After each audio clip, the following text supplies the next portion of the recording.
तो चलिए आज हम लोग पढ़ेंगे केमिस्ट्री का फर्स्ट चैप्टर है जिसका नाम क्या है, रासायनिक अभिक्रियाएं एवं समीकरण। रासायनिक अभिक्रिया होता क्या है?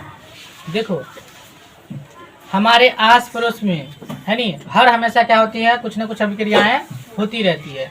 जैसे में हमारे घर में खाना का पकना, हमारे शरीर में ही भोजन का पचना, ये सारी क्रिया क्या होती रहती है, होती ही रहती है। ठीक है, बट इसे कहते क्या है ये हमें पता नहीं होता है नी। ये हमें कब पता चलता है, जब हम उसके बारे में पढ़ते हैं। ठीक है, तो पहला टॉपिक हमारा ये है कि रासायनिक अभिक्रियाएं होता क्या है। तो जब देखिए, जब दो या दो से अधिक अभिकारक मिलकर के उत्पाद का निर्माण करता है तो उसे क्या कहते हैं, रासायनिक अभिक्रिया कहते हैं। रासायनिक अभिक्रिया जब होती है तो किसी भी वस्तु के ताप में परिवर्तन हो जाते हैं या फिर उसके आकार में परिवर्तन हो जाता है। सपोज दैट एक कागज को आप क्या कीजिए, जलाइए।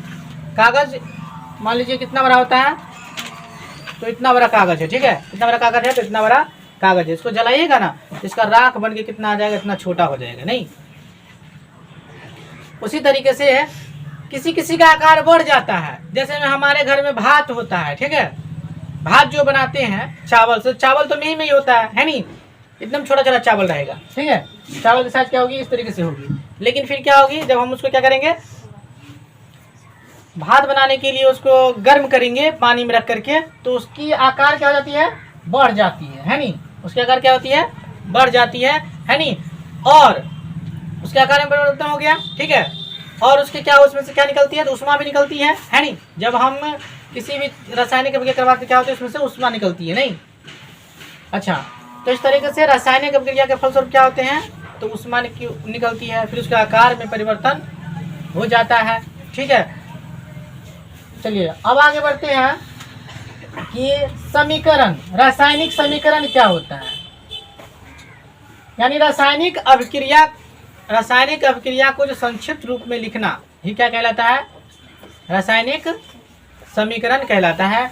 देखिए रासायनिक अभिक्रिया, जैसे मान लीजिए यहाँ पे कार्बन और किसकी अभिक्रिया हो रही है, तो ऑक्सीजन की अभिक्रिया हो रही है। ठीक है, हम इसमें लिखते हैं कार्बन से अभिक्रिया ऑक्सीजन से कराने पर, है नहीं, इतना बातें लिखनी पड़ती। और यहाँ पे बस C+O2 बराबर H2 यानी कार्बन डाइऑक्साइड बना दिया बेचारे, है नहीं।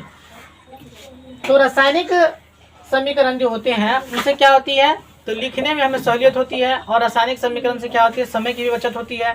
ठीक है, और थोड़ा समझ में भी अच्छे तरीके से आता है। ठीक है, अब बातें करते हैं रासायनिक अभिक्रिया के प्रकार, है नहीं। रासायनिक अभिक्रिया के कितने प्रकार है, यानी कितने प्रकार के क्या होते हैं, रासायनिक अभिक्रिया होते हैं। तो रासायनिक अभिक्रिया मुख्यतः कितने प्रकार के होते हैं, तो 9 प्रकार के हमारे किताब में दर्शाया गया है कि कितने प्रकार के होते हैं, 9 प्रकार के होते हैं, है नहीं।